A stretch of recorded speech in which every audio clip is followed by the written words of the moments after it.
আমি আর এইরকম কোন কাব্য এক্ষুনি লিখবো না। রাজনারায়ণ মধুসূদনকে বলেছিলেন একটা ন্যাশনাল এপিক লেখবার কথা। যখন মধুসূদন মেঘনাদ বধ লিখছেন, তিনি হয়তো একটা বিষয়ও দিয়েছিলেন। মধুসূদন চিঠিতে রাজনারায়ণকে লিখছেন, the subject you propose for a national epic is good, very good indeed, but I don't think I have as yet acquired sufficient mastery over the art of poetry to do it justice. So you must wait a few years more. In the meantime, I am going to celebrate the death of my favorite Indrajit. দেখা হয়নি তখন ইন্দ্রজিতের মৃত্যু, তখন ভাবছেন I am going to celebrate, কিন্তু তারপর it cost him many a tear। ফলে তাকে ঠিক সেলিব্রেশন অন্তত বলতে পারি না। তিনি কিন্তু তখনই মনে করিয়ে দিচ্ছেন যে do not be frightened my dear fellow, I don't trouble my readers with bead rush. Let me write a few epiclings and thus acquire a pakka fist, a pakka মুষ্টি বিষয়টার উপর আমি অর্জন করি। পাক্কা যাকে বলে, যাকে কয়েকটা এপিক্লিং লিখি ছোট ছোট। মেঘনাদ বধ কাব্যকে মধুসূদন এপিক মনে করছেন না। মধুসূদন মনে করছেন এপিক্লিং তিনি সত্যিকারের এপিকটা লিখবেন। মধুসূদনের দুর্ভাগ্য যে সেটা তিনি কোনোদিন লেখেননি। মধুসূদন বীরাঙ্গনা লিখতে শুরু করেছিলেন, পরিকল্পনা ছিল 21টা চিঠি। মধুসূদন থেমে গেছেন 11টায়। মধুসূদন ব্রজাঙ্গনা লিখতে শুরু করেছিলেন, মধুসূদন থেমে গেছেন মাঝখানে। মধুসূদন ব্রজাঙ্গনার যে পরিকল্পনা করেছিলেন শেষ করতে পারেননি। তাহলে আমরা কোন মধুসূদনকে নিয়ে কথা বলছি? যে Madhusudan is an unfinished product, যে মধুসূদন মেঘনাদ বধ কাব্যের সময় লিখছেন যে I don't think I have as yet acquired sufficient mastery over the art of poetry. আমি এখনো কাব্যের ওপর সেই অধিকারটা অর্জন করতে পারিনি। তারপর যখন আজকের কোনো কবি বলেন যে মধুসূদন এখনো বাংলার সবচেয়ে আধুনিক কবিদের মধ্যে একজন, শুনতে ভালো লাগে, কিন্তু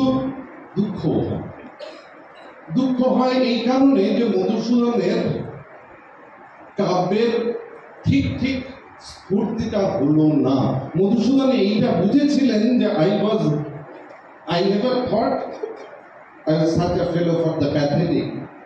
মধুসূদন এটাও লিখেছিলেন যে আমি এরপর আমার সামনে রোম্যান্টিক এবং লিরিক্যাল পোয়েট্রির ওয়াইড ফিল্ড পড়ে আছে, আমি সেইটা চর্চা করব। হয়নি, সে গল্প আলাদা। এবং মধুসূদন বিদেশি সাহিত্যের অনুকরণ করছেন, তার প্রভাব তার উপর আছে, আমরা সবাই জানি। কালিদাসও আছে। মধুসূদনকে একটা সময় মিল্টন বা কালিদাস যখন বলা হচ্ছে, তখন মধুসূদন খানিকটা কি বলবো, খুশি হচ্ছে। বলছেন যে how far I deserve the compliment I cannot say, but it is certainly flattering. I think you spared some years and allowed to go on my own way, I shall do better. আমি যদি ছেড়ে দেওয়া হয়, যদি আমার মতো লিখতে দেওয়া হয়, আমি আরো ভালো লিখব। For I want practice. Meghnad বধ লেখা চলছে, তখনও প্র্যাকটিস করতে চাইছেন Madhusudan. But I suppose I must bid adieu to heroic poetry after Meghnad. A fresh attempt would be something of a repetition, but there is the wide field of romantic and lyric poetry before me, and I think I have a tendency in the lyrical way. এখন মধুসূদন আমরা সবাই জানি যে ভীষণ Milton অনুরাগী ছিলেন। তিনি মনে করছেন যে ভার্জিলের মতন, কালিদাসের মতন, তাসর মতন কাব্য লেখা যায়। I don't think it is impossible to equal Virgil, Kalidas and Tasso. Though glorious, they are mortal poets. Milton is divine. এখন এই মিল্টন ইজ ডিভাইন, মিল্টন মহাকাব্য লিখেছেন কি? রাজনারায়ণ যখন তার কাব্যের সাবলিমিটির কথা বলেছেন যে তার কাব্যের একটা বিরাট সমুন্নতি আছে, তখন মধুসূদন তার জবাবে লিখেছিলেন যে এই যে কথাটা তুমি বললে এটা আমাকে চিন্তায় ফেললো। কেননা যে যদি সংস্কৃত সাহিত্য দেখা যায়, look at the Sanskrit Kalidas, the Latin Virgil, the Italian Tasso. I don't think England had a single poet worthy of being named with this. কোন একজন ইংরেজ কবি নেই যিনি এদের সঙ্গে এক আসনে বসতে পারেন। আর Milton is a grander being, তিনি এই আসনে বসবেন না, তিনি আরো উপরে রাখেন।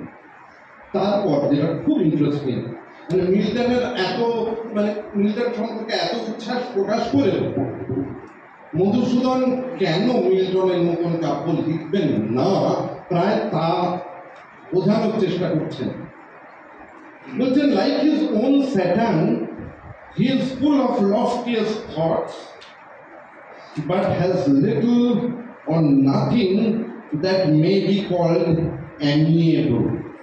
Amiable, নরম, যে কথাটা সুমন বলছিলেন, যে নরম জিনিসটা মিল্টনে নেই।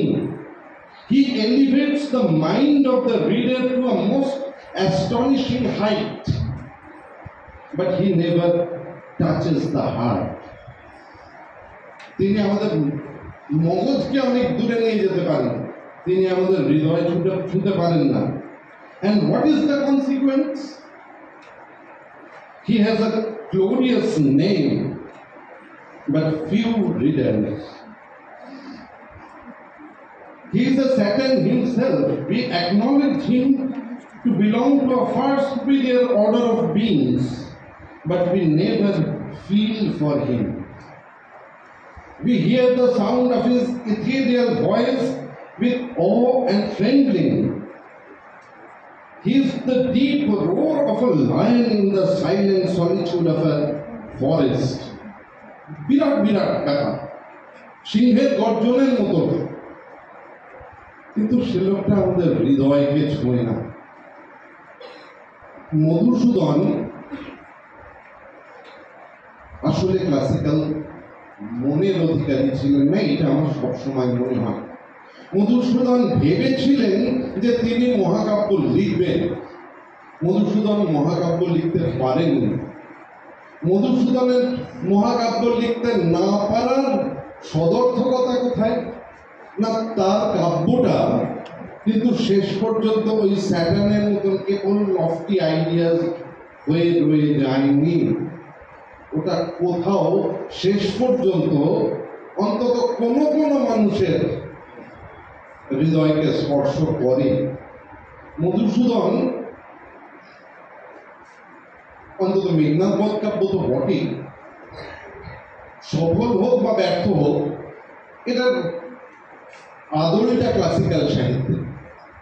এখন ক্লাসিক্যাল সাহিত্য এমন জিনিস নয়, কোনো দেশের কোনো ক্লাসিক্যাল সাহিত্যই এমন জিনিস নয় যেটা খুব কবিতা পড়ার একটা মেজাজ এলো, আমি পড়তে শুরু করলাম।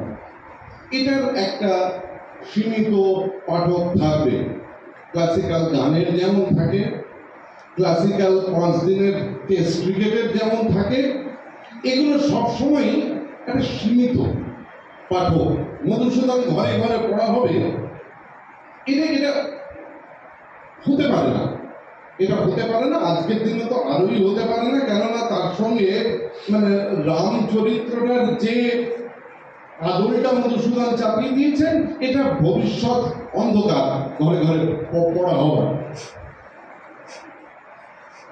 ফলে আমি শেষ করি, আমার আলোচনাটা শেষ করি এই কথাটা আমি বলতে চাইছিলাম একদম যে মধুসূদন, আমার সব সময় এটা মনে হয়, খুব দুঃখ হয় মধুসূদনের জন্য যে লোকটাকে চলে যেতে হলো বিলেতে, প্রথমে ইংল্যান্ড, পরে ফ্রান্স, পরীক্ষা দেওয়ার চেষ্টা করছে।